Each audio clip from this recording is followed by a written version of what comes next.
이제 예배가 시작이 됩니다. 경건한 마음으로 준비해 주시기 바랍니다.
할렐루야. 주님의 이름으로 환영하고 축복합니다. 서로 한번 인사하십니다. 사랑합니다.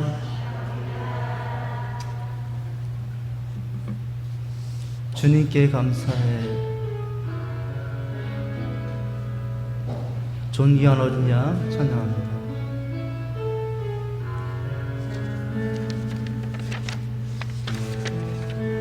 주님께 감사해. 생명 주신 그 사랑, 내 부끄러운 죄를 사시고 놀라운 은혜 주네.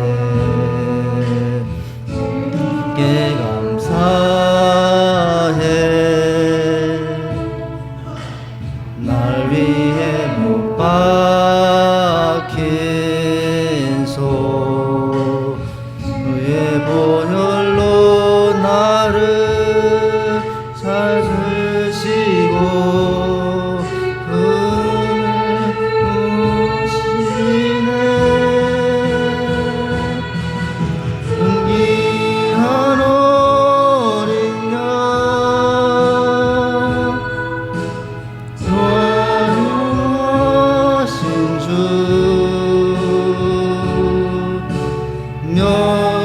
멸류관 쓰신 주님 다스리시네. 하나님 나를 높여 경배해. 십자가에 알리신 주님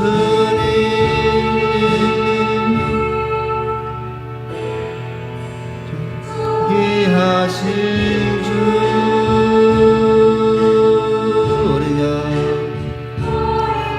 찬양. 주님께 감사해. 날 위해 못 박힌 소 그의 보혈로 나를 씻으시고 은혜 부으시네. 두 손 들고 찬양합니다. 존귀한 어린 양 좌정하신 주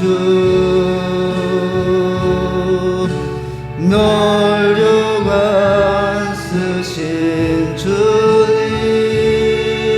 날 다스리시네.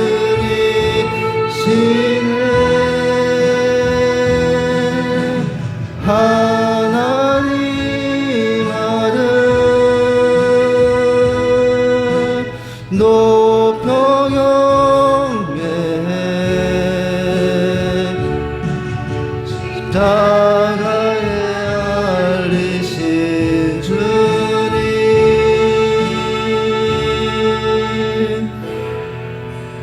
존귀하신 주.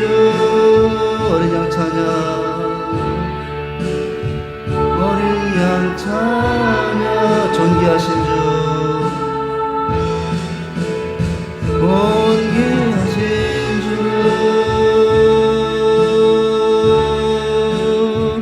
어린 양 찬양,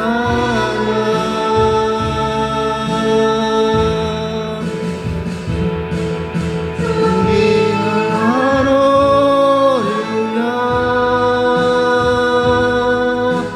좌정하신 주,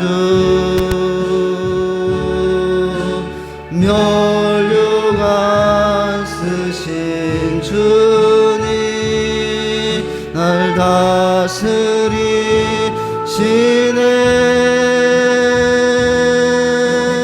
하나님 아들 높여 경배해. 십자가에 달리신 주님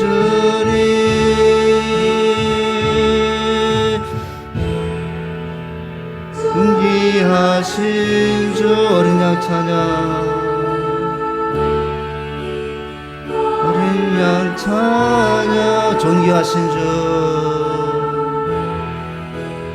존귀하신 주. 전능하사 천지를 만드신 하나님의 아버지를 내가 믿사오며 그 외아들 우리 주 예수 그리스도를 믿사오니 이는 성령으로 잉태하사 동정녀 마리아에게 나시고 본디오 빌라도에게 고난을 받으사 십자가에 못 박혀 죽으시고 장사한 지 사흘 만에 죽은 자 가운데서 다시 살아나시며 하늘에 오르사 전능하신 하나님 편에 앉아 계시다가 저리로서 산자와 바라오시리라. 성령을 믿사오며 거룩한 공예와 성도가 서로 교통한 것과 죄를 사하여 주신 것과 몸이 다시 산 것과 영원히 사는 것을 믿사옵나이다. 아멘.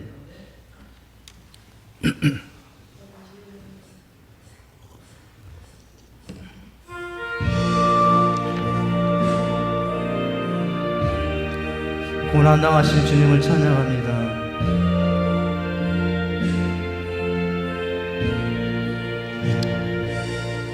갈보리 산 위에 십자가 지주니 주가 고난을 당한 표라. 험한 십자가를 내가 사랑함은 주가 보혈을 흘림이라. 최후 승리를 얻기까지 빈의 십자가 사랑하리. 빛난 멸류관 받기까지 험한 십자가. 우리도 주님의 고난을 갑니다. 멸시함대 받은 주의 십자가에 나의 마음이 끌리도다. 귀한 어린 양이 세상 죄를 지고 험한 십자가 지셨도다. 최후 승리를 얻기까지 주의 십자가 살아. 그럴 때 주님과 하나 될 수 있습니다. 빛난 혈육은 받기까지 험한 십자가 붙들겠네. 험한 십자가에 주가 흘린 피를 믿는 마음으로 바라보니 나를 용서하고 내 죄 사하시려 주가 흘리신 보혈. 두 손 들고 찬양합니다. 가정 이름들도 승리를 얻기까지 주의 십자가 주님과 하나 되는 길입니다. 빛난 혈육은 받기까지 험한 십자가 붙들겠네. 주님 예비하신 나의 본향집에 나를 부르실 그날에는 영광 중에 계신 우리 주와 함께 내가 죽도록 충성하리. 최후 승리를 얻기까지 주의 십자가 사랑하리. 빛난 멸류관 받기까지 험한 십자가 붙들겠네. 아멘.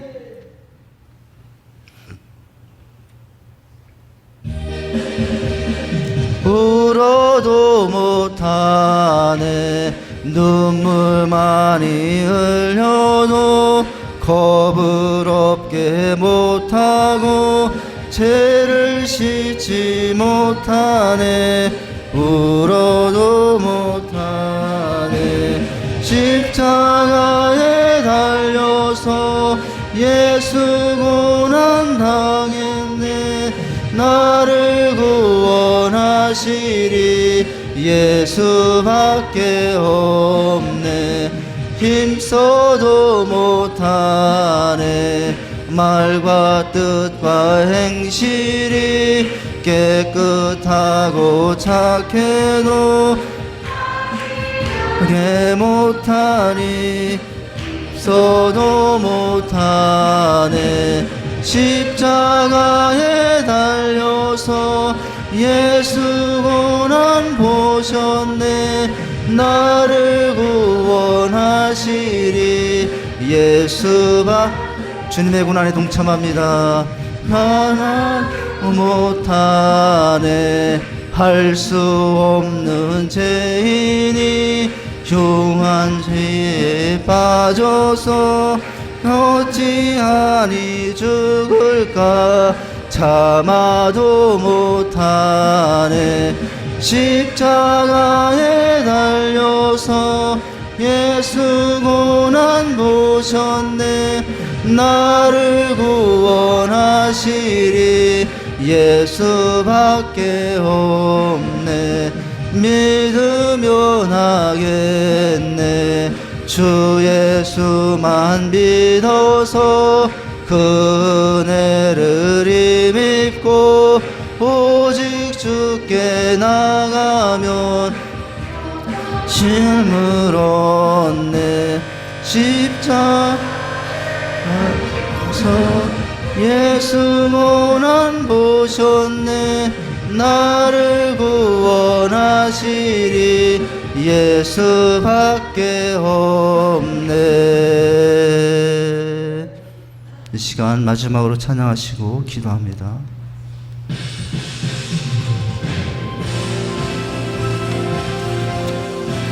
주님의 고난에 우리도 동참합니다. 하나 될 수 있습니다.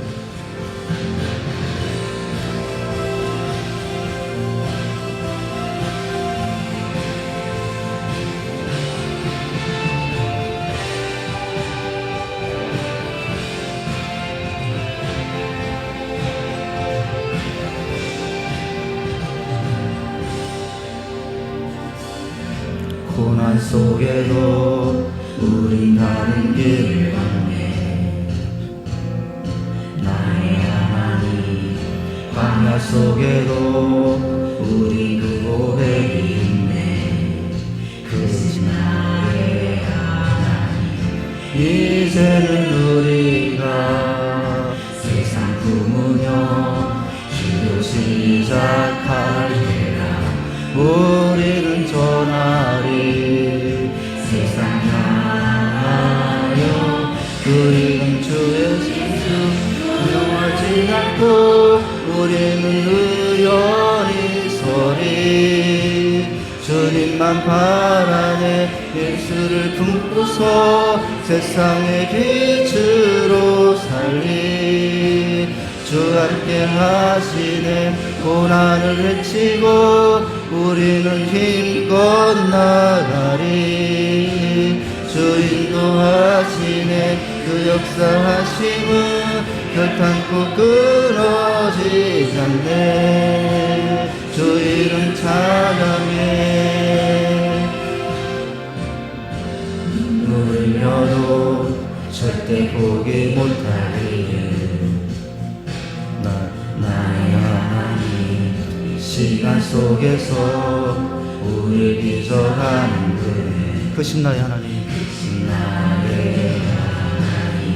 이제는 우리가 세상 품으며 기도 시작할. 두 손 들고 찬양합니다. 우리는 전하리 세상 향하여 그 이름 주 예수 노동하지 않고 우리는 의연히 서리. 주님만 바라네 예수를 품고서 세상의 빛으로 살리.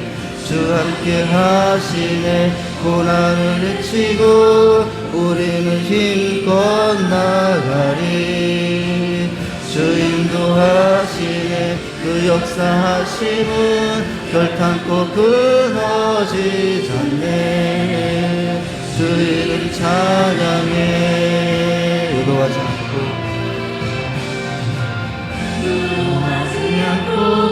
우리는 의연히 서리. 주님만 바라네 예수를 품고서 세상의 빛으로 살리. 주 함께 하시네 고난을 헤치고 우리는 힘껏 나가리. 주 인도하시네 그 역사하심은 결탄코 끊어지지 않네. 주 이름 찬양해.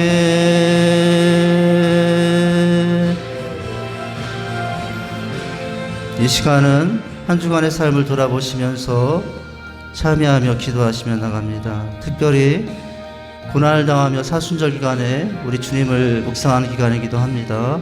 다시 한번 그 은혜를 회복하는 시간 되길 원합니다. 오늘도 신령과 진정으로 고난당하신 주님을 예배하는 귀한 시간 되길 원합니다. 오늘도 우리의 심령을 받으시고 회개하는 우리의 자복하는 모든 마음에 하늘의 위로와 치유하심과 함께 하심으로 이 시간도 예배하게 앞서 다 같이 기도하시겠습니다.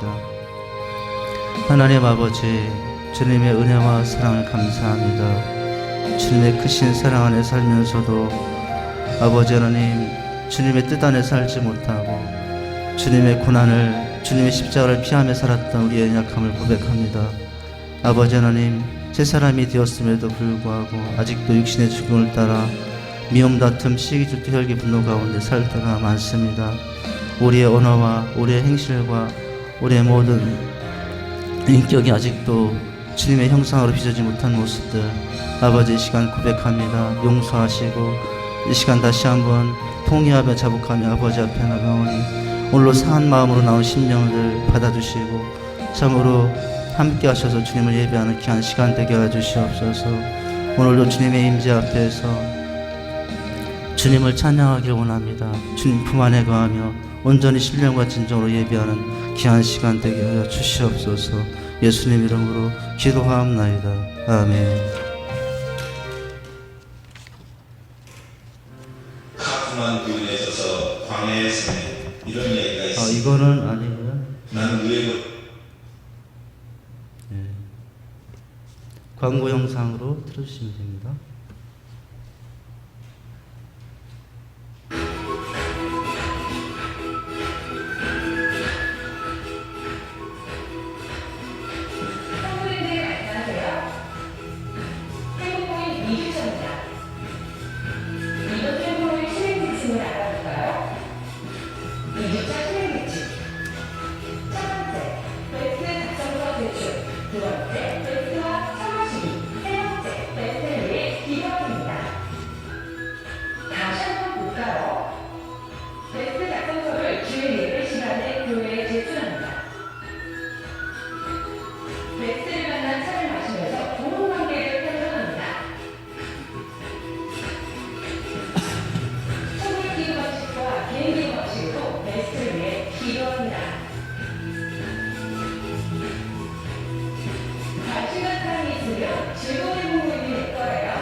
오늘은 사순절의 제19일입니다.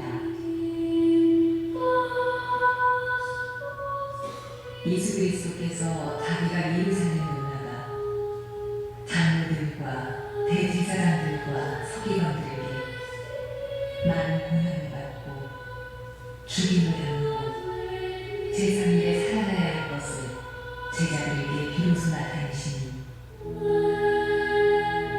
베드로가 예수를 붙들고 항변하여 이르되 주여 그리 마옵소서 이 일이 결코 죽게 미치지 아니하리이다.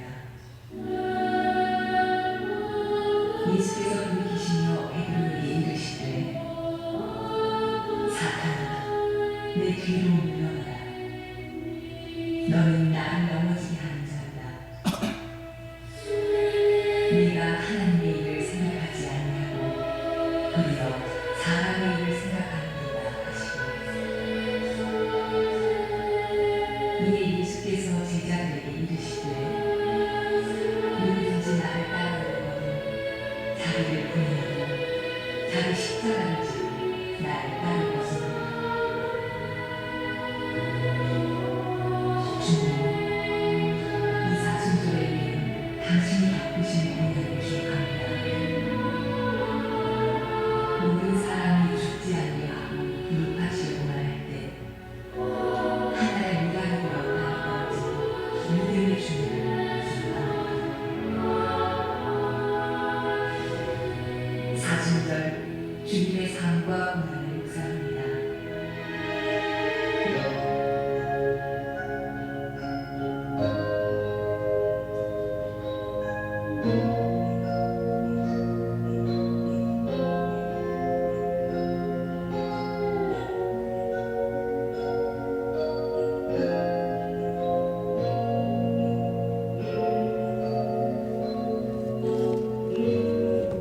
할렐루야.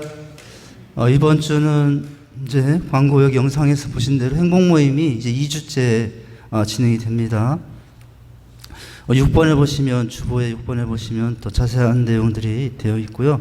7번에 보시면 이번 주는 2주째로서 우리가 학교, 직장, 가정, 프로디웃 이제 작정하고 관계 맺으며 섬깁니다.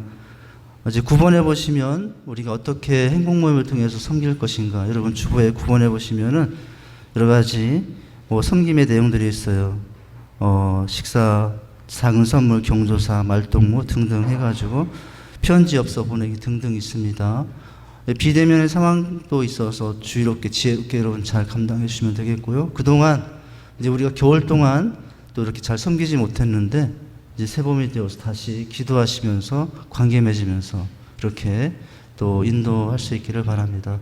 오히려 지금 이 상황, 이 시대가 길 잃은 영혼들을 주님 앞에 더 인도해야 될 그럴 적기라고 봐요. 물론 이제 상당히 어려운 여러 가지 면도 있지만은 오히려 지금이 그 시기라고도 판단이 됩니다. 10번에 보시면 우리 영상에도 봤듯이 사순절 기간에 지금 있습니다. 40일의 기간인데요. 사순절 3월 2일부터 4월 16일까지 40일 동안에 주님의 고난을 이제 생각하며 부활하신 주님을 기다리는 기간이에요. 그러니까 여러분 이렇게 그런 좀 생각을 가지시고 잊지 않고 기도하시고 그렇게 주님을 생각하시면서 지내시는 시간이 되었으면 감사하겠습니다. 그리고 12번에 보면은 이제 우리가 2년 동안 신년 신방을 예배를 못 드렸는데요. 그래서 지금 상황에 맞춰서 교회에서 가정별로 한 주 한 가정 정도씩 이렇게 신방 또 축복 말씀으로 소망의 시간을 갖고 있습니다. 오늘은 백날 권사님 이제 주신 축복의 말씀으로 예배하는 시간이 잠시 이렇게 소망으로 기도하는 시간이 있겠습니다. 네. 그리고 주중에 이제 오늘 오후 성경학교 그리고 이제 새벽마다 베드로서 묵상이 있습니다. 수요 요나서 강의가 있습니다. 시간 참여해 주시고요. 함께 해 주시면 감사하겠고요. 또 현장에 하지 못하는 경우는 실시간 유튜브로도 또 지난 후에라도 이제 찾아서 말씀을 들을 수 있고 얼마든지 참여할 수 있으니까요. 꼭 그렇게 해주시기 바랍니다. 교회에서는 아침에 어르신들에게 문자를 보내드리고 있고 점심시간에는 우리 젊으신 분들에게 또 문자를 보내드리고 있으니까 링크된 그 문자를 클릭하시면서 이제 그렇게 하는 시간을 가지시면 더 좋겠다는 생각도 듭니다. 할렐루야. 하나님 말씀 보도록 하겠습니다. 베드로 전서입니다. 베드로 전서 4장 12절에서 16절까지 교독하겠습니다. 베드로 전서 4장 16절입니다. 제가 먼저 12절 읽겠습니다. 사랑하는 자들아, 너희를 연단하려고 오는 불시험을 이상한 일 당하는 것 같이 이상히 여기지 말고 그래서 즐거워하라. 이는 그의 영광을 나타내실 때 너희로 즐거워하고 기뻐하게 하려 함이라. 너희가 그리스도의 이름으로 치욕을 당하면 복 있는 자로다. 영광의 영 곧 하나님의 영이 너희 위에 계심이라. 누구든지 살인이나 도둑질이나 악행이나 남의 일을 간섭하는 자로 고난을 받지 말지니라. 다 같이 읽습니다. 만일 그리스도인으로 고난을 받으면 부끄러워하지 말고 도리어 그 이름으로 하나님께 영광을 돌리라. 아멘. 우리 찬양하시면서 우리 서로 축복하는 시간을 갖겠습니다. 옆에 있는 분들 축복합니다. 형제의 모습 속에 자매의 모습 속에 찬양합니다. 형제의 모습 속에 보이는 하나님 형상 아름다워라. 존귀한 주의 자녀 됐으니 사랑하며 섬기리. 자매의 모습 속에 보이는 하나님 형상 아름다워라. 존귀한 주의 자녀 됐으니 사랑하며 주님께 두 손 들고 우리의 모임 중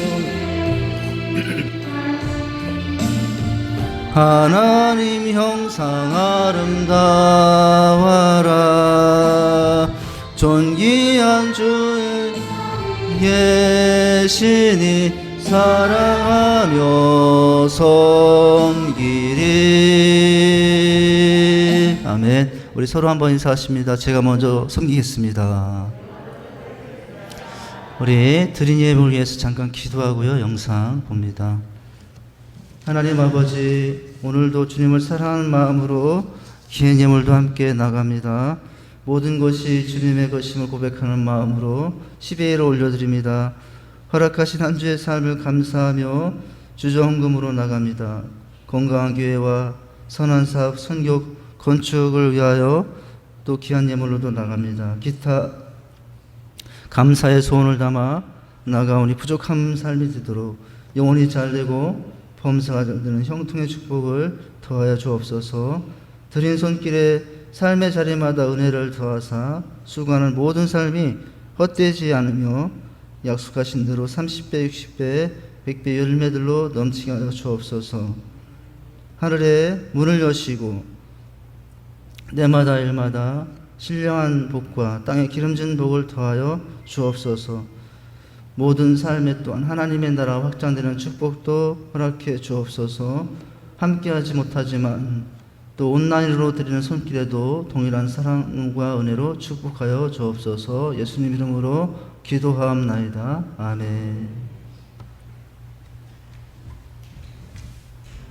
카프만 부인에 있어서 광야의 삶에 이런 이야기가 있습니다. 나는 누에 고치를 관찰하고 있었다. 때마침 여러 마리의 누에 고치가 나비로 막 탈바꿈을 하려는 중이었다. 누에 나비가 아주 작은 구멍을 통해 나오려고 애쓰는 그 모습을 보면서 나는 불가능하리라고 생각하고 있었다. 그런데 한 마리, 두 마리, 그토록 작은 구멍을 통과하느라 굳이 내를 쓰더니 결국은 빠져나왔고 공중을 향하여 헐헐 날아올랐다. 마침 또 나오려고 애쓰는 누에 나비 한 마리를 발견하고는 조금 쉽게 빠져나오도록 가위로 그 구멍을 넓게 잘라주었다. 나는 참으로 잘하는 일이라고 생각했고 자족하면서 혼자 웃었다. 넓게 열어준 그 구멍으로 나비는 쉽게 빠져나왔다. 그런데 문제가 생겼다. 공중으로 몇 번 솟아오르려고 시도했지만 결국 오르지 못하고 바닥에서만 맴돌 뿐이었다. 그때 비로소 나는 깨달았다.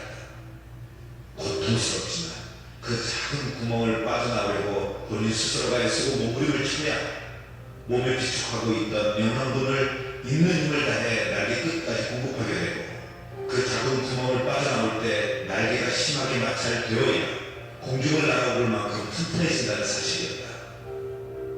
누에 나비 스스로가 작은 구멍으로 나오며 애쓰는 동안 힘이 생기고 작은 구멍을 빠져나오는 시간 동안에 날개의 물기가 알맞게 마르고 그래야 공중을 날아올 수 있다는 사실을 헛지 않았으리라.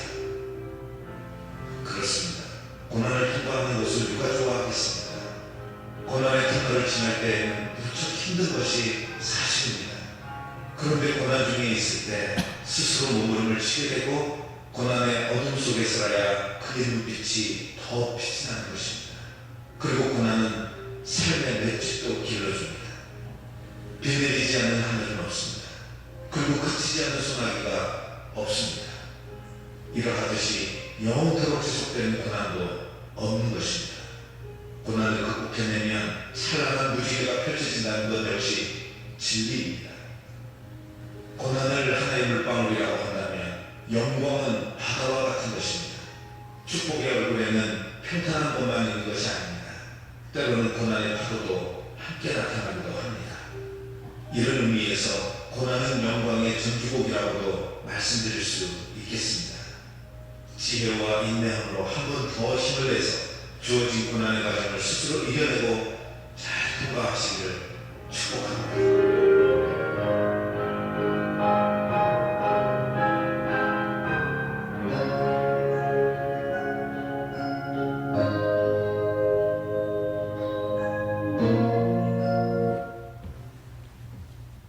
할렐루야. 한번 따라서 하십니다. 주님과 하나 되는 길.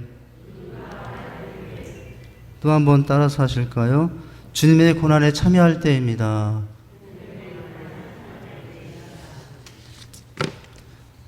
네. 오늘 우리 한 가지 아까 광고 빠져있는데 우리 이지연 집사님이 이사를 하셨는데 오늘 오셨어요. 너무 감사하고요. 우리 박수를 한번. 네, 감사합니다. 네. 자, 감사합니다. 자, 오늘 다시 한번 말씀을 나누도록 하죠. 주님과 하나 되는 길, 주님의 고난에 참여할 때라는 제목인데요. 세상을 살아갈 때 참으로 만남이 중요하죠. 근데 만남보다 더 중요한 것은 만나서 하나가 되는 것이다 라고 보여져요. 만남은 두 가지의 모습으로 그래서 구분할 수 있다고 봅니다. 두 가지. 여전히 교제하는 만남들이 있지만 아직도 서로는 하나 되지 못하는, 교감하지 못하는 그런 외적인 교제만 있는 만남들이죠. 그 경우가 한 가지고요. 또 한 가지의 만남은 뭘까요? 단순한 외적인 만남을 넘어 지정이 인격적으로 서로 간의 내적인 고통과 아픔과 기쁨도 서로 주고받는 그렇게 하나 되는 관계. 여러분은 만남이 어떤 종류의 만남입니까? 늘 그냥 수박 겉핥기식의 그런 만남입니까? 아니면 정말 만나서 서로의 모든 것들을 교통하면서 하나가 되는 그런 만남입니까? 이렇게 하나가 되는 관계가 되면은 어떤 일들이 일어나죠? 너무나도 자연스럽게 상대방의 슬픔이 나의 슬픔이 되고요. 상대방의 기쁨이 나의 기쁨이 돼요. 하나 되면. 그냥 외면적인 수박 겉핥기식의 만남은 너의 아픔은 너의 아픔, 나의 기쁨은 나의 기쁨. 뭐 그렇죠. 여러 가지 인생의 아픔과 상처와 기쁨을 진정으로 깊이 교감하며 하나 될 때 인생은 거기서 큰 도움과 위로와 격려 속에서 또 우린 삶을 지속해 나갈 수 있어요. 우리 인생에서 이 관계를 주님과 함께, 주님과의 관계를 한번 생각해 보기를 원합니다. 여러분, 주님과의 만남과 교제도 여러분 어떻습니까? 만나긴 했어요, 주님을. 주님을 만나긴 했지만 외적인 만남 가운데만 있는 것은 아닙니까? 그 외적인 만남을 넘어서 정말 주님과 하나 되는 관계까지 그렇게 가고 있느냐 하는 거죠.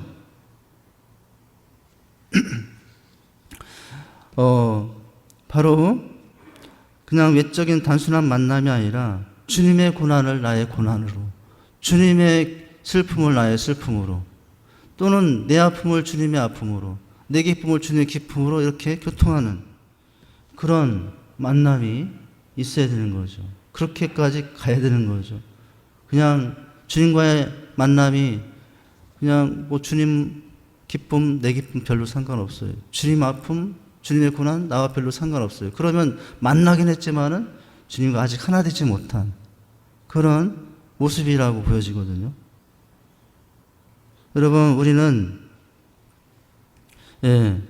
그래서 하나가 될 때 어떻습니까? 그 사람이 당하는 아픔도 피하지 않아요. 하나가 되면. 바로 오늘 말씀은 그 이제 과정, 주님과 우리의 그 관계 가운데 나갈 때 이제 어떻게 그렇게 될 수 있는가를 말씀해 주고 있어요. 우리는 주님께서 당하는 고난에 어떤 관계를 가지고 있습니까? 예수님의 십자가의 고통, 예수님의 아픔, 예수님의 슬픔이 내 고통, 내 아픔, 내 슬픔이 되고 있나요? 그렇게 될수록 여러분, 오늘 그 사람은 주님과의 관계와 사랑은 더 깊어지고 점점점 하나 되어 있다라고 할 수가 있어요. 십자가에 달리신 예수님의 고난에 대한 여러분, 거기에 대한 참회의 눈물과 감격이 사라지고 있다면 나는 하나 된 것이 아니라 만나긴 했지만 어찌 보면 주님과 더 멀어진 상태에 있다고도 할 수 있습니다. 여러분, 우리가 고난 속에서도 세상 사람들과 다른 길을 걸으며 갈 수 있는 것은 어디에서 나오는 힘이죠? 주님과의 하나 되는 힘에서 우린 그 길을 갈 수 있게 되는 거예요. 먼저 여러분, 오늘 말씀 본문 속에 고난에 대해서 좀 생각을 해보겠는데요. 고난에 두 가지 고난이 있다라고 그래요. 두 가지의 고난이 있는데, 여러분, 그리스도의 이름 때문에, 주님 때문에 고난 당한이 있는가 하면은 죄 때문에 당하는 고난이 있다고요. 여러분, 15절에서는 죄 때문에 당하는 고난이에요. 원인이 나 때문에 당하는 고난이에요. 살인했거나 도적질했거나 악한 행동을 했거나 남의 일을 간섭하는 일로 고난받지 말라고 그러거든요. 여러분, 15절 한번 같이 읽어보실까요? 시작. 너희 중에 누구든지 살인이나 도둑질이나 악행이나 남의 일을 간섭하는 자로 고난을 받지 말려는, 이런 고난이 있다고요. 그러니까 어떤 고난입니까? 이것은 온전히 전적으로 이 고난이 나의 죄 때문에 오는 고난이에요. 여러분, 이렇게 해서 죄값으로 받는 그런 고난입니다. 그런데 이 고난은 부끄러워해야 될 고난이에요. 왜냐하면 내가 살인해서, 내가 도둑질해서 남의 여러분 일을 도가 함께 간섭하다 고난을 받는 것은, 그것은 주님께서 기뻐할 만한 고난이 아니에요. 그 고난은 부끄러워할 고난이라고요. 그런데 여러분, 이렇게 자기의 욕심과 감정과 도덕적인 잘못으로 고난을 당하면 부끄러운 것이거든요. 그런데 사실 정확하게 말하면 이건 고난이 아니에요. 내 잘못 때문에 내가 살인해서, 내가 도둑질해서 나에게 어려움이 생기는 것은 그건 고난이 아니에요. 정확하게는. 자기가 잘못해서 당연히 받는 그냥 결과일 것 뿐입니다. 그래서 여러분, 우리는 이런 고난을 받아서는 안 돼요. 그리고 또 한 가지 고난이 있는데, 우리가 받아야 될 고난이고 감당해야 될 고난인데요. 그건 13절의 고난이에요. 그리스도로 인한 고난. 예수님 때문에 당하는 고난이에요. 여러분, 13절을 읽어볼까요? 시작. 오히려 너희가 그리스도의 고난에 참여하는 것으로 즐거워하라. 이는 그의 영광을 나타내실 때 너희로 즐거워하고 기뻐하게 하려 함이라. 그리스도의 고난에 참여한다 라고 하고 있죠. 여러분, 이것은 뭐 어떤 고난을 말하냐면은 15절에 내 잘못 때문에 당하는 고난이 아니라 예수를 믿기 때문에 예수님의 십자가를 위해서, 예수님을 위해서 당하는 핍박과 고난을 말하는 거예요. 그래서 베드로는, 여러분, 우리는 의를 위해서, 주님을 위해서 고난을 받아야지, 내가 여러분 범죄하여 죄를 지어 살인하여 도둑질하여 여러분 그렇게 고난을 받으면 그것은 마땅치 않다고요. 죄값으로 고난당하는 것은 부끄러운 것이라고 하면서 우리가 그런 고난이 아니라 여러분 주님 때문에 당하는 고난, 주님을 위하여 당하는 고난은 여러분 우리에게 필요한 것이라고 말씀해 주고 있어요. 죄로 인한 고난은 줄여가야 하지만 주님 위한 고난은 늘려가라는 것이에요. 할렐루야. 여러분 왜 그렇습니까? 그럴 때 누구를 더 만날 수 있어요? 그럴 때 주님을 만날 수 있다고요. 그럴 때 주님과 더 나아가서는 하나가 될 수 있다는 것입니다. 이렇게 주님 때문에 혹은 주님을 위하여 고난당할수록 여러분 주님과 나는 어떻게 해질까요? 가까워지고 하나가 된다는 것을 기억할 수 있기를 바랍니다. 이와 같이 베드로는 주님 위에 받게 되는 고난은 복된 영광을 위한 고난이지만 잘못을, 죄를 범하여 당의 고난은 성도들이 피해야 될 부끄러운 고난이라고 말하고 있어요. 사실 여러분 오늘 이 4장에서만 고난에 대해서 말한 것이 아니라 베드로전서는 여러분 신약의 욥기라고 하지 않습니까? 고난에 대한 신약의 가장 많은 교훈들이 들어있는 이 서신이 신약의 베드로전서, 욥기와 같다라고, 구약의 욥기와 같다라고 하는데 사실은 4장에서만 갑자기 이야기를 꺼낸 게 아니에요. 이미 여러분 고난 가운데 흩어져 나그네로 살고 있던 그런 시대의 성도들에게 고난에 대해서 사실은 일찍 2장과 3장에서부터 말씀을 하고 있던 중이었어요. 2장과 3장에서 예수 믿는 사람답게 경건하게 살려고 하면은 정도의 차이는 있을지 모르지만 모두 핍박을 당할 수밖에 없다. 이렇게 말씀했어요. 여러분 2장 19절 20절 읽어볼까요? 이미 오늘 4장에서 뿐만 아니라 여러분 이 2장 19절과 20절에서도 이미 고난에 대해서 말씀하고 있었다고요. 같이 읽겠습니다. 시작. 부당하게 고난을 받아도 하나님을 생각함으로 슬픔을 참으면 이는 아름다우나 죄가 있어 매를 맺고 참으면 무슨 칭찬이 있으리요. 그러나 선을 행함으로 고난을 받고 참으면 이는 하나님 앞에 아름다우니라. 이미 베드로전서 2장에서 여러분 이렇게 고난에 대한 모습을 했고요. 또한 3장으로 가볼까요? 우리가 4장뿐만 아니라 3장 여러분 17절에도 이런 말씀이 있습니다. 시작. 선을 행함으로 고난을 받는 것이 하나님의 뜻일진데 악으로 행함으로 고난을 받는 것보다 나으니라. 우리는 악을 행함으로 고난받는 것은 그건 부끄러운 일이고요. 선을 행함으로 고난받는 것은 우리가 참 영광스러운 것인데요. 이렇게 말하고 있어요. 사실은 베드로뿐만 아니라 바울도 디모데후서 3장 12절 이렇게 말합니다. 우리 그리스도 예수 안에서 경건하게 살고자 하는 자는 뭘 받으리라? 고난 핍박을 받으리라. 이렇게 말씀했어요.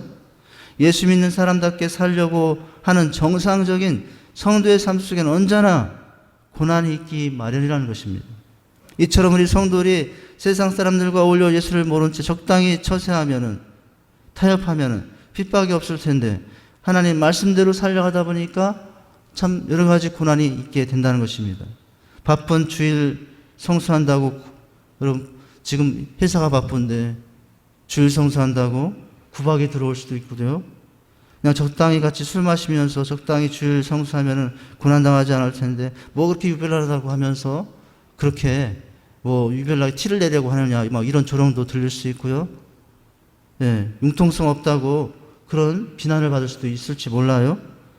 여러분, 오늘날 우리가 예수를 믿는다면서도 믿음으로 깨어있지 못해서 우리의 불의의 죄 때문에 이런저런 고난당하는 것은, 여러분, 그러한 고난은 하나님 앞에서 할 말이 없고 다른 사람들 앞에서 할 말이 없는 것이거든요. 그러나 주를 믿는 믿음 때문에 여러분 이런저런 고난을 당하고 있다면 그것은 내가 참으로 주님과 하나 된 사람이구나 라는 것을 깨달으시면 돼요. 여러분, 주님과 하나 되고 싶지 않습니까? 여러분, 내 삶 속에서 여러분 주님을 좀 체험하고 싶지 않습니까? 주님을 경험하고 살고 싶지 않으십니까? 여러분, 그러면 가장 좋은 방법이 있어요. 주님의 고난을 나의 고난으로 삼는 거예요. 주님의 고난의 자리에 내가 늘 있는 것입니다. 그러면 주님을 만나게 돼요. 주님을 체험하게 됩니다. 주님을 경험하게 됩니다. 여러분, 어떤 사람들 주님 만나려고 뭐 입신해요. 입신. 막 항상 흥분해가지고 입신을 통해서 나 주님 만났다고. 그런 사람들도 있고요. 여러 가지 방법으로 주님 만나려고 해요. 뭐 그렇게 해도 주님 만날 수 있다고 봐요. 그런데 여러분, 그것은 사단에게 속을 수 있어요. 그렇게 주님을 만나는 것은 진짜 체험이 아닐 수 있어요. 여러분, 진짜 살아계신 주님을 만나는 방법은 뭐예요? 여러분, 주님과 내가 하나 되는 방법은 뭐예요? 주님의 고난과 아픔에 내가 그 자리에 있는 거예요. 그럼 그 순간에 놀라운 일이 일어나는데 주님을 만나게 된다는 거예요. 그런 은혜가 있기를, 그런 여러분 주님과의 만남과 체험이 여러분의 삶에 넘쳐서 있기를 주님의 이름으로 축원드립니다.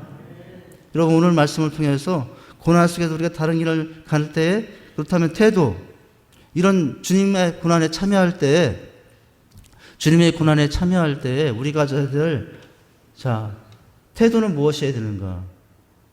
그리고 이유는 무엇인가? 결과는 무엇인가? 오늘 이 세 가지를 보려고 하거든요. 첫째는 그렇게 주님과 하나 되는 체험할 수 있는 고난을 당할 때 태도, 어떤 태도를 가져야 돼? 첫째 태도는 이상히 여기지 말라는 거예요. 여러분 12절 말씀 보실까요? 그런 고난을 당할 때 여러분 이렇게 말을 하고 있죠.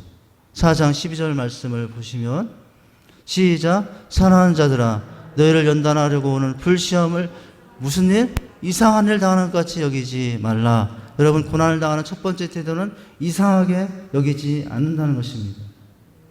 근데 어떤 시험이에요? 사실은 이상한 일이에요. 왜 하나님을 믿는 나에게, 하나님을 사랑하는 나에게 왜 이렇게 이런 일이 있을까? 이상한 일이에요. 그런데 이상하게 여기지 말라. 이렇게 말씀하고 있어요. 여러분, 그 시험이 어떤 시험이라고 12절에 보니까 그냥 시험이 아니라 시험 앞에 무슨 단어가 붙어 있어요? 물 시험이 아니고 불시험이라고 했어요. 불시험. 물시험은 아무것도 아닌 시험이겠지만 불시험은 얼마나 큰 시험이냐라는 것을 알 수 있죠. 여러분, 그냥 시시하게 당하는 시험이 아니라 불시험이라고 하면 정말 우리가 감당하기 어려운 시험을 의미하는 것입니다. 그런데도 그런 시험을 당할 때 어떻게 여기지 말라고요? 이상하게 여기지 말라라는 것입니다. 이상하게 여기지 않으면 여러분 이제 어떤 일이 일어나는지 아십니까?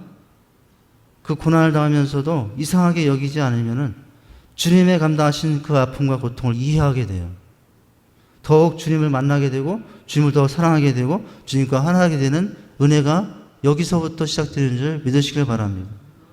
요한일서 3장에서도 형제들아 세상이 너희를 미워하거든 이상히 여기지 말라. 요한 1서에서도 그렇게 말을 했거든요. 예수 믿는데 왜 이런 일이 생기지 이상하다 이렇게 여기지 말라라고요. 예배드리고 기도하고 열심히 하나님께 충성하고 전도하는데 왜 이런 일이 일어나지 이상하다. 여러분 그렇게 생각하지 말라라고요.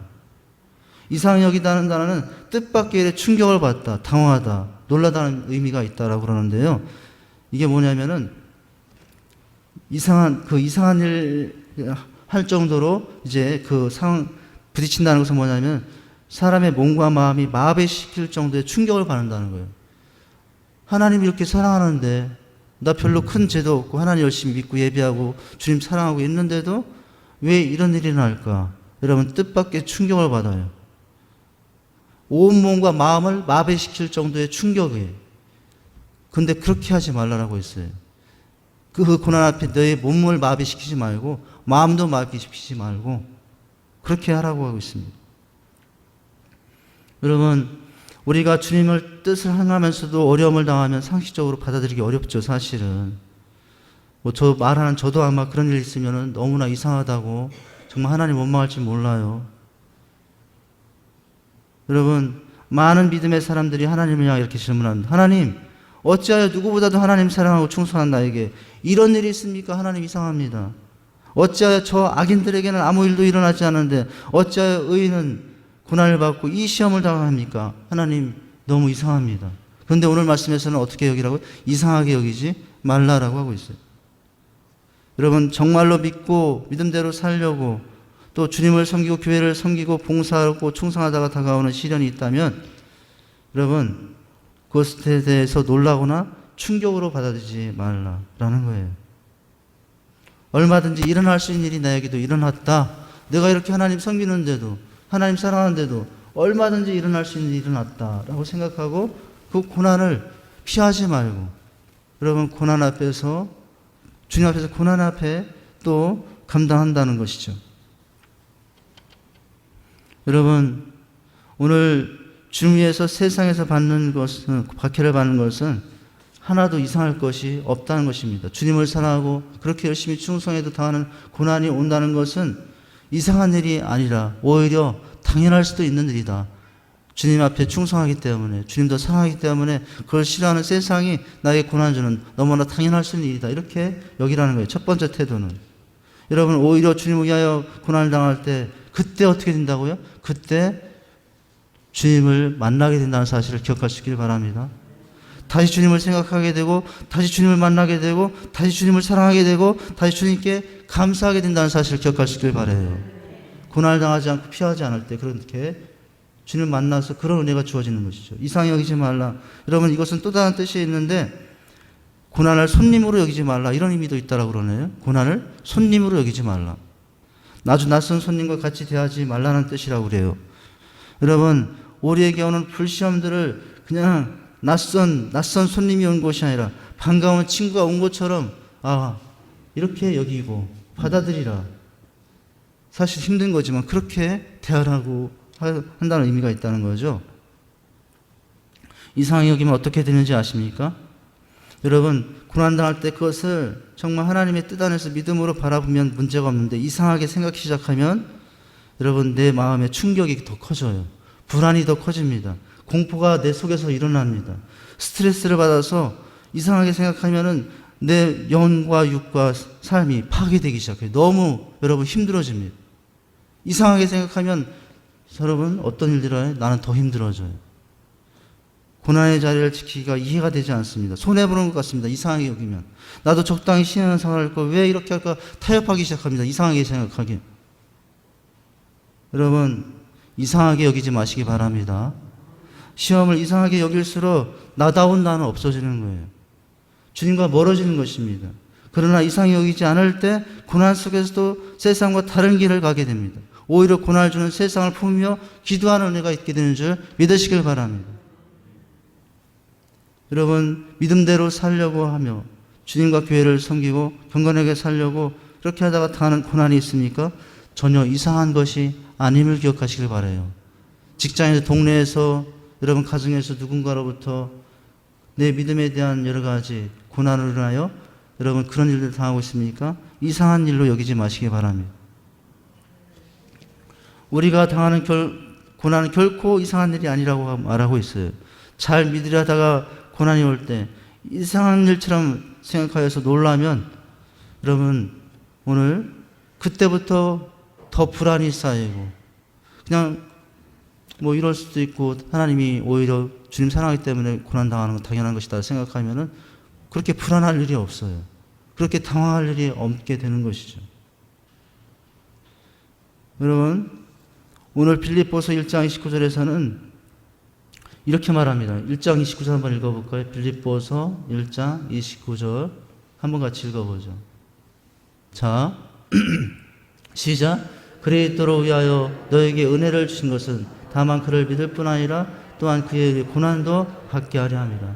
여러분, 이것이 우리를 부르신 이유라고 생각하시고요. 고난이 올 때 이상히 여기지 마시기 바랍니다. 할렐루야. 어떤 분들은 여러분 하나님을 만나는 방법이 뭐 입신하거나 환상 속에서 주님 만나고 체험하고 싶어 하지만은 여러분 주님을 만나는 가장 좋은 체험은 고난 속에서 그 고난에 피하지 않고 고난의 자리에 있을 때 그때 주님 만나고 그때 여러분 주님과 더 깊은 하나 된 은혜가 있게 된다는 사실을 기억하시길 바라요. 여러분 고난을 당하는 태도 또 한 가지 뭐냐면은 자 이상히 여기지 말라고 했잖아요. 거기서 더 나가서 13절에서는 즐거워하고 기뻐하라고 하고 있어요. 도대체 오늘 베드로는 우리가 감당하기 힘든 말을 너무 많이 해주고 있는데 이상하게 여기지 않는 것도 참 감당하기 힘든 말씀이고 또한 여러분 오늘 13절을 볼까요? 이 말씀도 사실 감당하기 힘들죠. 고난을 어떻게 하고라고요? 기뻐하고 즐거워. 시작. 오히려 너희가 그리스도의 고난을 받아 참여하는 것으로 즐거워하라. 이는 그의 영광을 나타나실 때 너희로 즐거워하고 기뻐하게 하려 합니다. 여러분 오히려 고난을 당하는 일을 즐거워하라고요. 참 너무 감당하기 쉽지 않은 말씀이긴 합니다. 즐거워하라. 이것은 일순간이 아니라 계속해서 지속적인 의미를 포함하고 있고요. 여러분 주님을 위해서 최선을 다해 섬기고 있는데도 고난을 받고 있다면 오늘 그 후에 주어질 영광의 승리를 바라보면서 여러분 어떤 조건에서도 즐거움을 기쁨을 잃지 말라라고 하고 있어요. 여러분 힘들고 어려움이 있어도 즐거움을 뺏기지 마시기 바랍니다. 하늘의 기쁨을 뺏기지 마시기 바랍니다. 아마 세상 사람들은 이런 우리를 볼 때는 미친 사람들이라고 하지 않을까. 그렇게 힘든데도 즐거워 기뻐해? 그런데 여러분 이것은 바로 오늘 세상 사람들과 우리의 차이인 거예요. 믿는 사람과 믿지 않은 사람의 차이가 뭐겠습니까? 이 세상이 여기실 뿐만 아니라 더 나아가서 고난 가운데도 기쁨을 잃지 않고 즐거움과 기쁨으로 나가는 모습이라는 거죠. 이 모습 세상 사람들에게는 찾을 수 없는 모습인 것입니다. 야고보서의 형제들아 너희가 여러 가지 시험을 당하도 온전히 기쁘게 여기라. 야고보도 그렇게 말했고요. 여러분 마태복음에 보면은 오늘 제자들도 너희를 거스려 악한 말 할 때 너희가 복이 있나 기뻐하고 즐거워 하늘에서 너희 상이 큼이라 너희 전에 있던 선을 이와 같이 핍박하였느니라 이렇게까지 말씀해 주고 있어요. 고린도후서 12장 여러분 10절을 볼까? 여기서도 여러분 이 태도를 바울도 말씀해 주고 있습니다. 시작. 내가 그리스도를 위하여 약한 것과 능욕과 궁핍과 핍박과 곤란하는 것을 어떻게 하노라? 기뻐하노라. 여러분 태도의 첫 번째는 이상히 여기지 않는 것 그리고 더 나아가서는 기뻐하고 즐거워하는 거예요. 그리고 여러분 오늘 또 한 가지 마지막 태도가 있는데 그것은 부끄러워하지 말라라고 하고 있어요. 아 내가 예수 믿는데 하나님 믿는데 내 집에 왜 이런 일이 있지? 여러분 그래 숨기고 싶어 하잖아요. 그렇게 하지 말라라고 있어요. 부끄럽게 여기지 말라라고 하고 있어요. 여러분 16절을 읽어볼까요? 16절에 보면은 이상 여기지 말고 기쁨을 잃지 말 것이며 또한 어떻게 하라고요? 부끄러워하지 말라라고요. 시작. 만일 그리스도로 고난을 받으면 부끄러워하지 말고 도리어 그 이름은 하나님께 영광을 돌리는 여러분 부끄러워하지 말라라고 말씀해 주고 있어요. 여러분 내 욕심, 내 죄악 15절대로 뭐 살인, 여러 가지 도둑 여러분 내 죄 때문에 고난이 있다면 그것은 부끄러워야 될 거지만 정말 주님을 사랑하다가 당하는 고난이라면 부끄러워하지 마시길 바랍니다. 여러분 오히려 그것을 자랑할 수 있는 사람도 될 수 있어야 돼요. 자 고난을 당하는 태도 세 가지. 이상히 여기지 말라. 한번 따라서 하시면 이상히 여기지 말라. 기뻐하고 즐거워하라. 부끄러워하지 말라. 여러분 이제 자 그렇다면은 왜 그렇게 고난을 당하게 하느냐 이유예요. 우리가 태도를 봤잖아요. 두 번째는 뭐냐면은 왜 우리에게 그런 고난을 당하게 하시는 그 이유는 뭐냐? 고난이 우리를 더 성숙하게 하는 연단이 되기 때문이라고 말씀해 주고 있어요. 여러분 고난 속에서 다른 길을 가며 왜 고난 가운데 즐거워 기뻐해야 됩니까? 고난이 우리에게 더 큰 유익을 가져주는 연단이기 때문이라고 말씀해 주고 있어요. 여러분 12절을 보시면 아까 읽었나요? 여러분 12절을 보시면 제가 읽을게요. 사랑하는 자다 너희를 무엇하라고? 연단하려고 오는 불시험을 이상하게 당할 것 같이 여기지 말라. 라고 하고 있어요. 여러분, 오늘 고난을 감당해야 될 이유는 그 고난이 우리를 더 연단하여 우리를 더 성숙하고 더 아름답게 만들어주는 하나님의 여러분 은혜의 수단이 축복의 통로가 거기에 있기 때문이라고 하고 있습니다. 우리가 그리스도인으로 받는 고난을 이상히 여기지 말고 즐거워 부끄러워하지 말아야 할 것은 여러분 그렇게 하는 것은 그렇게 말아야 될 것은 그 고난이 우리를 괴롭게 하는 것이 아니라 우리의 삶을 포기하게 만드는 것이 아니라 우리에게 망하게 하려는 것이 아니라 여러분 우리를 불행하게 하는 것이 아니라 그 고난이 우리를 연단하여 더 종같이 나오게 하신 하나님의 섭리이기 때문에 좀 믿으시길 바랍니다. 여러분 세상에 어떤 부모가 내 사랑하는 자식 망하기를 원하겠습니까? 세상에 어떤 부모도 그런 부모는 없어요. 우리 하나님도 마찬가지입니다. 여러분 우리 하나님 우리 자신의 아들까지 생명을 주시며 사랑하신 우리가 여러분 망하기를 원하시는 하나님은 아니세요. 그런데 우리는 가끔 그렇게 생각할 때가 많아요. 고난이 오면 그렇게 하나님에 대해서 오해할 때가 많아요. 그런데 여러분 그렇게 생각할 것이 아니라 어떻게 오히려 생각하라고요? 그 고난을 통해서 우리에게 더 정같이 아름다운 모습으로 변화되고 성숙한 사람이 되기 위해서 여러분 그 고난을 주셨다고 말씀해 주고 있는 것입니다. 너희를 연단하고 불시험이라고 한 말은 이것은 어제 금이나 은을 이제 용광로에 재련하는 것을 그 상황을 두고서 이 베드로가 말한 것이에요. 여러분 그 보통 1톤의 광석에는 2g 정도의 금성분이 있으면 그것을 금광석이라고 한답니다. 그러니까 여러분 1톤의 그 광석 중에서 금이 나올 수 있는 것은 겨우 몇 그램? 2g이 나오는데요. 여러분 그 금을 찾기 위해서는 어떻게 해야 돼요? 1톤의 금광석을 용광로에 넣어야 돼요. 용광로에 넣고 달구어서 겨우 그 1톤의 용광 중에 여러분 몇 그램? 2g의 순금이 나옵니다.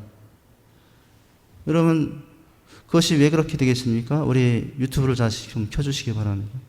네, 지금 꺼지고 있는 것 같고요. 자, 이제 바로 이렇게 이 고난은 우리를 어떻게 하는 것이냐. 연단을 통해서 마치 1톤의 흙과 그 돌들이 불감에 들어가서 태워지면서 결국 마지막 순금이 나오듯이 우리 안에는 모든 여러분 고난들이 어떻게 하죠? 우리 안에는 모든 불순물들을 제거해서 우리에게 여러분 묶여있던 세상의 여러분 찌꺼기들을 다 태워서 우리를 어떤 사람으로 만들게 하는 거죠? 저 온전한 믿음의 사람으로 만들게 하기 위해서 여러분 우리에게 이 고난에 주어진다는 사실을 말씀해 주고 있어요.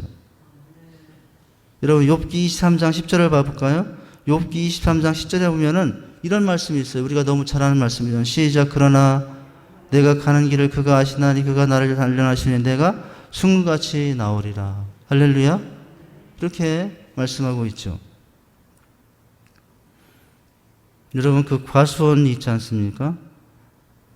그 과수원에서 이제 과수원 주원이 복숭아를 재배할 때 뭐를 잘해줘야 되면은 가지치기를 잘해줘야 된대요. 가지치기를 잘해줘야 된답니다.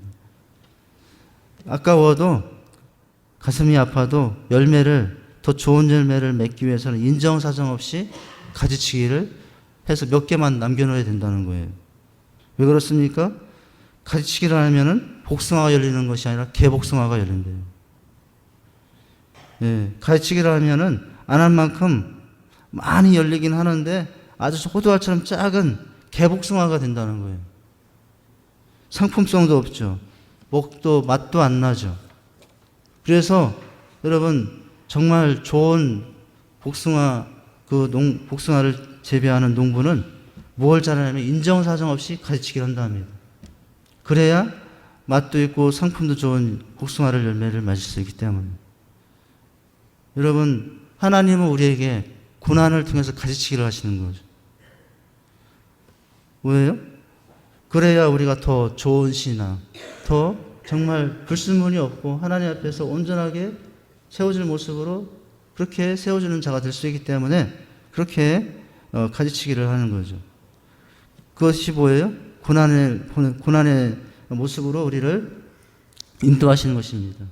여러분 아까 영상에서 나방을 봤지 않습니까? 나방. 나방이 껍질을 까고 나올 때 지켜봤더니 나방이 너무 힘들어 보인다고 어떻게 해줬죠? 첫 번째는 나방을 그냥 힘들어 보인다고 그냥 꺼내줬어요. 그랬더니 그 나방은 그냥 날아오지 못하고 바닥에서 빙빙 돌았어요. 그런데 이번에는 어떻게 했어요? 그 나방을 꺼내주지 않고 그 뚫고 나오면서 온 몸의 고통과 고난을 당하도록 하고 나왔어요. 그랬더니 놀라운 일이 일어난 것은 그렇게 고통과 고난을 통과한 그 나방은 날아올랐다는 거예요. 그 과정 가운데 여러분 날개 끝까지 모든 힘이 전달되어서 그렇게 날아오를 수 있다는 거죠. 여러분 바로 연단이라는 것입니다. 고난이 우리에게 그런 유익을 주기 때문에 라는 거예요. 여러분 왜 고난을 감당해야 됩니까? 이런 유익이 있기 때문이라는 거예요. 또 나가서 그렇게 고난을 감당할 때 무엇보다도 주님과 하나가 되고 주님을 체험하고 주님을 경험할 수 있기 때문에 그런 것입니다. 여러분 이 말씀에 대해서 고난을 감당하게 된 두 번째 13절에서 바로 주님의 고난에 참여하게 되기 때문이라고 말씀하고 있어요. 그 고난을 통해서 연단을 통해서 우리가 새로워질 뿐만 아니라 여러분 그 고난을 통해서 주님의 고난에 참여하는 사람이 될 수 있기 때문이라고 하죠. 여러분 13절 한번 읽어볼까요? 시작. 오히려 너희가 그리스도의 고난에 참여하는 것으로 즐거워하라. 이는 그의 영광을 나타내실 때 너희로 즐거워하고 기뻐하게 하려 함이라. 여기 그리스도의 고난에 참여한다라고 하고 있는데요. 그리스도와 하나 되기 때문이라는 말이에요. 우리가 예수 믿기 때문에 교회에서 봉사하고 충성하다가 여러분 하나님 위해서 당하는 모든 고난에 참여하는 것, 그것을 여러분 주저하지 말라라고 하고 있습니다. 참여한다는 말은 함께 겪는다 또는 하나가 된다 이런 의미가 있는 거죠. 서로 떼어놓을 수 없는 관계로 하나가 된다는 의미예요. 어떨 때 그 고난에 주님의 고난에 무시하지 않고 참여할 때 나는 주님과 함께 되고 하나가 될 수 있다고요. 여러분 악을 도모하는 조폭들의 세계를 봐도 조폭들 그런답니다. 조폭들 자기들 하나 된 걸 표기하기 위해서 피를 짜가지고 피를 내서 서로 섞어서 마신다라고 그래요. 또 어떤 경우에는 이 구두에 술을 그 냄새나는 구두에다가 술을 따라가지고 돌려가면서 먹는다는 거예요. 좀 그러네. 여러분 왜 그렇게 하는 거예요? 그 의식을 통해서 어떤 어려움과 위협이 와도 우리는 끝까지 함께 간다. 뭐 이런 의식으로 그런 의식으로 이제 하나가 된다는 표시로 우리는 하나다라는 표시로 피를 섞어서 마시고 우리는 하나다 그래가지고 그 더러운 구두에다가 술을 따져가지고 서로 돌려 마시고 여러분 고난이 오면 이 세상 사람들도 그렇게 하나 되려고 하지 않습니까? 근데 우리는 어떻게 해서 하나가 될 수 있을까요? 피를 나눠 마시는 것이 아니고 구두에다가 술을 떨어서 마셔서 주님과 하나 되는 것이 아니고 뭐예요? 주님의 고난에 참여하는 자가 되면 여러분 주님과 하나 되는 은혜가 있게 되는 줄 믿으시길 바랍니다. 고난이 오면 그리스도의 고난에 참여하게 된다는 것은 고난과 시련을 통해서 주님과 비로소 한 몸이 된다는 것이에요. 여러분 예수를 믿고 예수를 만났어요. 그런데 아직 하나가 되지 못하고 있다면 나는 지금 무엇이 부족한 걸까요? 주님의 고난에 참여하는 모습이 아직 덜한 거예요. 없는 거예요. 만났지만 주님과 더 여러분 하나 되고 싶으십니까? 여러분 주님을 진짜 만나고 싶습니까? 여러분 주님의 음성을 듣고 싶으십니까? 여러분 주님의 고난에 참여하시기 바랍니다. 그러면 그 자리에서 그 고난의 자리에서 주님의 음성이 들리고 주님의 얼굴이 보이고 주님의 사랑을 깨닫게 되는 거예요. 내가 주님 때문에 고난을 받을수록 주님을 깊이 알 수 있게 됩니다. 여러분 주님이 당하신 그 고난을 피하지 않고 할 때 주님의 마음을 헤아릴 수 있게 됩니다. 주님의 여러분 그 고난에 깊이 다가갈수록 주님을 더 깊이 경험할 수 있게 되는 것이에요. 여러분 실제는 어떻습니까?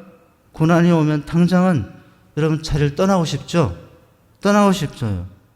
그러나 여러분 고난이 온다고 해서 자리를 떠나고 싶다고 해서 떠나지 마시고 주님이 당하는 그 고난을 여러분 같이 아파하면서 그 고난의 자리에 있으면 여러분 그 속에서 누구를 만나게 됩니까? 주님을 만나게 돼요. 주님의 음성을 듣게 되고 주님의 손길을 체험하게 됩니다. 여러분, 내가 주님 때문에 당하는 여러 가지 아픔, 주님이 당하고 있는 그 아픔과 어려움을 여러분 그냥 바라봐만 보는 사람이 아니라 그 주님과 슬픔과 아픔을 내가 같이 이해하면서 그것을 내 마음으로 받아내려고 하고 내 몸으로 받아내려고 하는 그런 태도. 여러분, 거기서 우리는 어떻게 될 수 있다고요? 주님과 하나가 될 수 있다고 하는 것입니다. 여러분, 사람은 기쁨을 나눌 때보다는 어려움을 함께 나눌 때 결코 잊혀지지 않는다고 해요.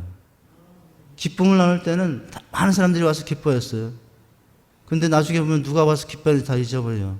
근데 여러분, 참으로 너무나 힘들 때, 어려울 때, 그 순간에 함께 해줬던 사람들은 평생 잘 잃어버리지 않는다고 그래요. 대부분의 사람들은 기쁨 때 함께 있던 사람들은 쉽게 잊어버리지만은 어려울 때 함께 했던 사람들은 평생 잊지 못하는데, 여러분, 특별히 평생 잊지 못하는 사람이 누구냐? 전쟁터에서 생사구락을 했던 전우들은 죽을 때까지 잊지 못한답니다. 생명을 나누면서 그 고난의 시기를 같이 지냈던 전쟁터의 전우들은 결코 여러분 평생 잊지 못한다고 그래요. 마찬가지입니다. 우리가 주님을 위해서 고난을 당하면 그 고난을 통해서 주님과의 교제가 더 아름다워지게 되는 거예요. 지금까지 신앙생활을 하면서 여러분 언제 주님을 제일 많이 생각했습니까? 기쁠 때입니까? 아니면 힘들고 어려울 때입니까? 아마 기쁠 때보다는 힘들고 어려울 때 주님을 더 찾게 됐을 거예요. 기쁠 때는 다 내가 잘나서 된 줄 알고 나만 생각하는데 힘들고 어려움이 오고 참으로 막히고 어려움들이 오면 그때서 누구를 생각하냐면 주님이 생각나요. 제가 그렇더라고요. 제가. 여러분, 바로 오늘 고난을 당할 때 된 이유가 뭐였냐면은 바로 연단이기 때문이고 주님의 일에 참여하기 때문이고 마지막으로 고난을 감당한 결과예요. 여러분, 고난을 당할 때의 태도 세 가지. 이상히 여기지 말라, 즐거워 기뻐하라, 부끄러워하지 말라. 고난을 감당하는 이유는 그것이 우리를 더 성숙하게 만드는 연단이고 주님의 참여하게 되는 것 때문에. 마지막 고난 당한 결과는 뭐냐? 여러분, 영광이 있다는 사실을 기억하시기 바랍니다. 아까 그 영상에도 나오더라고요. 여러분, 고난은 빗방울 하나에 비해요. 주어질 영광에 비하면 고난은 작은 빗방울 하나에 불과하다고요. 여러분, 우리가 주님에서 작은 빗방울 하나만한 고난을 감당했더니 여러분 어떤 게 주어져요? 그 작은 빗방울 하나만한 그 고난과는 비교할 수 없는 바다 같은 영광이, 정말 셀 수 없는 큰 영광이 여러분 고난을 감당하는 삶에 주어진 이 때문이라는 사실들 기억하시기 바랍니다. 여러분, 16절의 말씀에 보면은 바로 이 고난을 감당한 결과 우리에게는 무엇이 있을 것이라고 말씀하고 있냐면 영광이 있을 것을 말씀해 주고 있어요. 자, 16절 한번 읽겠습니다. 시작. 만일 그리스도인으로 고난을 받으면 부끄러워하지 말고 도리어 그 이름으로 하나님께 뭘? 영광을 돌리라 라고 하고 있죠. 하나님의 말씀대로 살려가다가 고난당하지만 영광을 돌리게 된다는 거예요.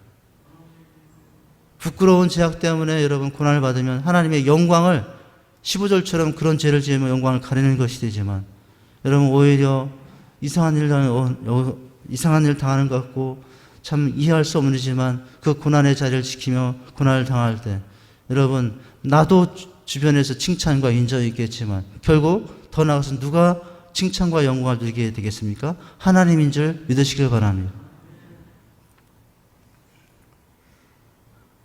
여러분, 베드로전서 아까 말씀에 애매히 고난을 받아 하나님을 생각하고 슬픔을 참으면 아름답다라고 했거든요.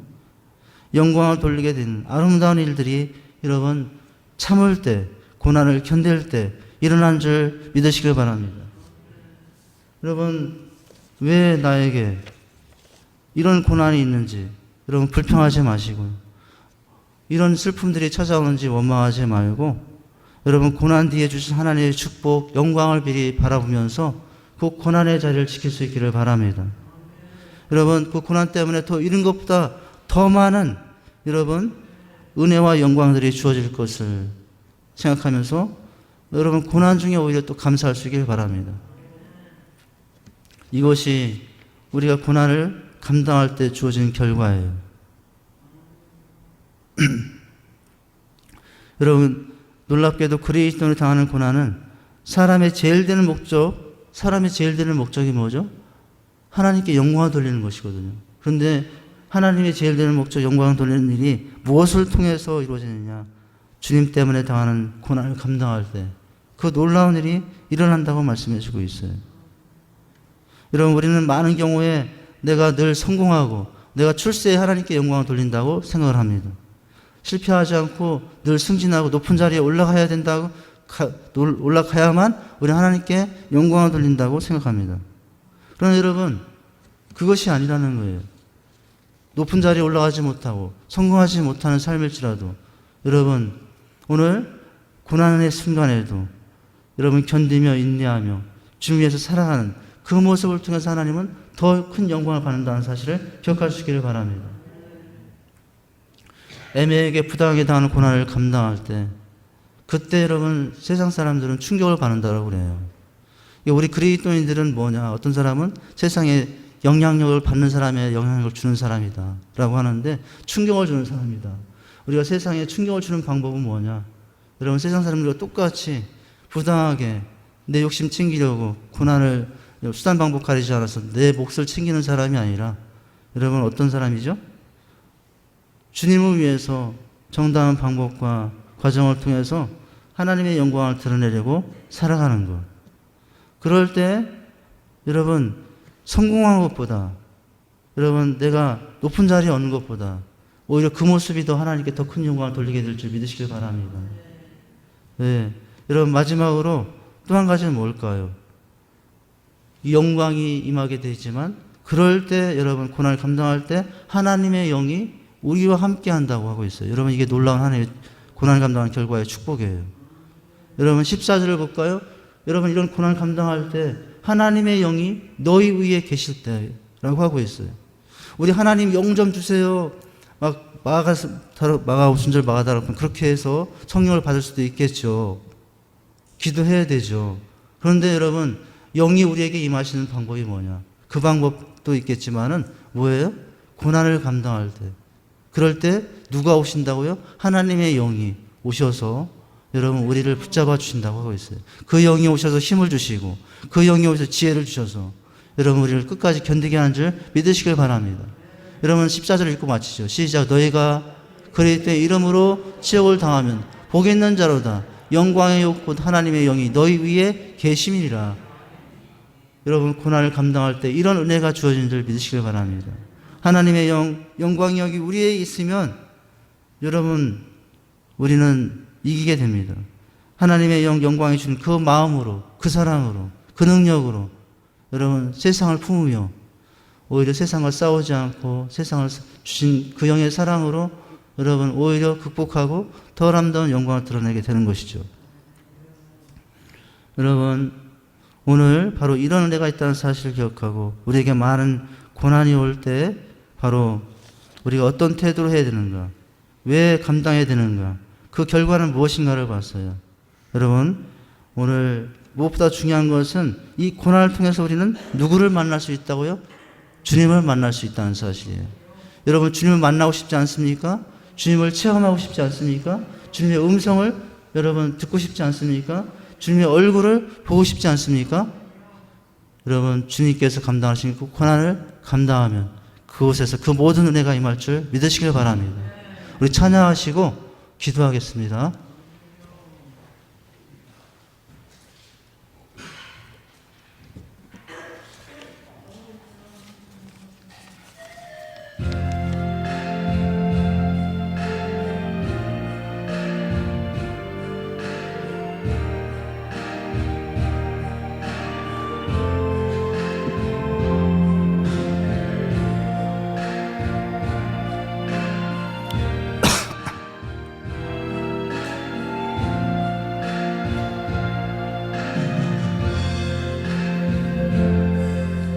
왜 나만 겪는 고난이냐고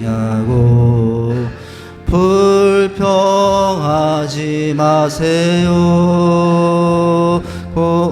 내 뒤편에 있는 주님이 주실 축복 미리 보면서 감사하세요. 너무 견디기 힘든 지금 이 순간에도 주님이 일하고 계시잖아요. 남들은 지쳐 앉아 있을지라도 당신만은 일어서세요.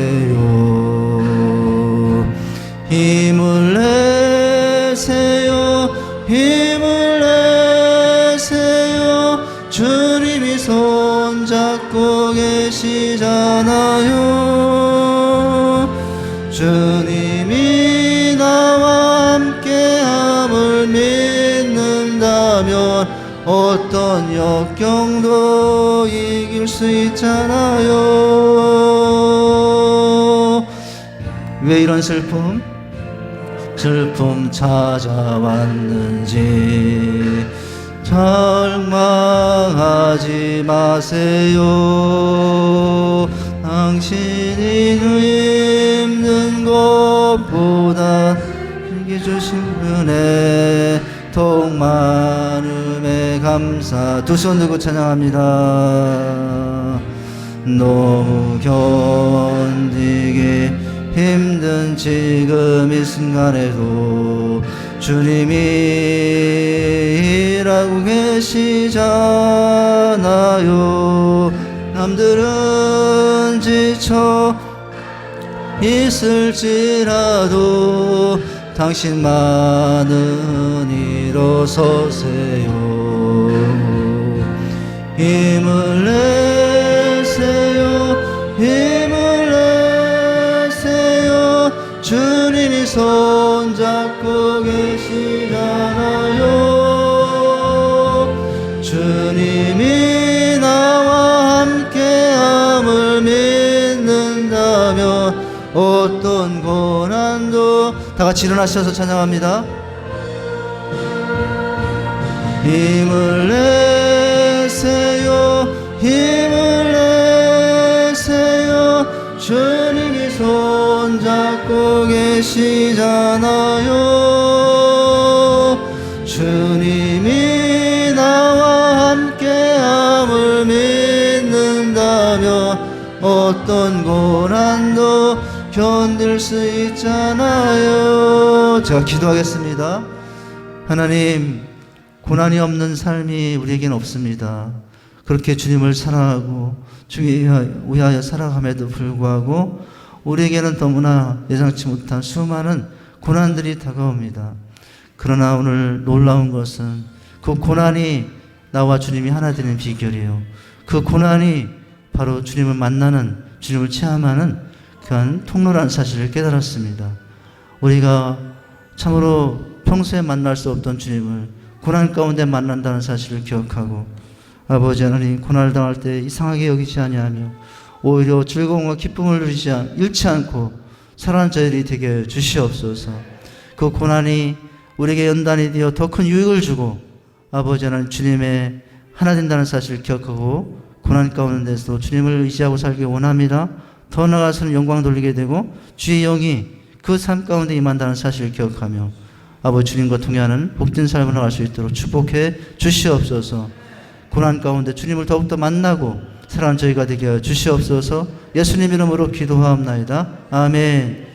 이제는 우리 주 예수 그리스도의 은혜와 하나님의 그 큰 사랑과 성령의 위로통 충만하심의 은혜가 오늘도 사랑하는 우리 모든 성도님들 가정 위에, 이 나라 민족의 자녀들 위에 이제로부터 영원까지 함께 있을지어다. 아멘.